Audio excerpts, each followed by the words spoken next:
શામગહાનને સાંકળતા રાષ્ટ્રીય ધોરીમાર્ગ પર ગતરોજ અકસ્માત સર્જાયો હતો, જેમાં પ્રવાસે આવેલા લોકોની લક્ઝરી બસ ઘાટમાં ખાબકી હતી।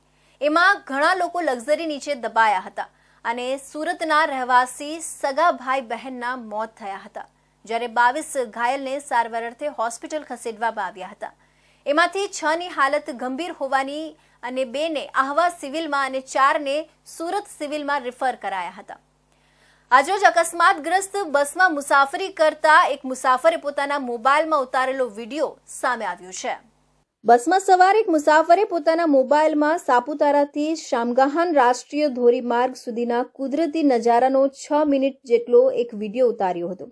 એ વિડીયોમાં સાપુતારાના કુદરતી નજારાથી લઈને લોકો આવા સાંકડા માર્ગ પર કઈ રીતે ઓવરટેક કરી રહ્યા હતા એ પણ દેખાઈ રહ્યો હતો।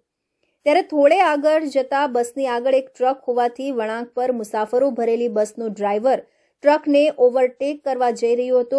ત્યાં અચાનક જ સામેથી આવતી એક કારને જોઈ ડ્રાઈવરે પોતાની સાઈડ બસને દબાવતા વળાંક પર એક તરફ બેલેન્સ વધી જતા બસ આખી ઊંધી વળી ખીણમાં ખાબકી હતી। જે મુસાફર વિડીયો ઉતારી રહ્યો હતો તેના કેમેરામાં આ દ્રશ્યો કેદ થયા હતા। મુસાફર પણ બસ ખીણમાં ખાબકતા બોલી ઉઠ્યો તો ઓ ભાઈ ગયા ગયા।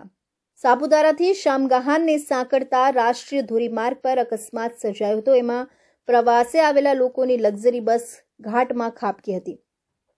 ઘણા લોકો લક્ઝરી નીચે દબાયા હતા। અકસ્માત એટલો ભયાનક હતો કે બસ આખી ઊંધી વળી ગઈ હતી। જોકે ઘટનાને પગલે પોલીસ અને ફાયરની બચાવ ટીમ ઘટના સ્થળે પહોંચી ગઈ હતી અને ઘાટ નીચે દબાયેલા લોકોને રેસ્ક્યુ કર્યા હતા। જેસીબી અને ક્રેનની મદદથી લક્ઝરી બસને ઘાટમાંથી બહાર કાઢવામાં આવી હતી। ઘટનાને પગલે લોકોના ટોળે ટોળા એકઠા થઈ ગયા હતા।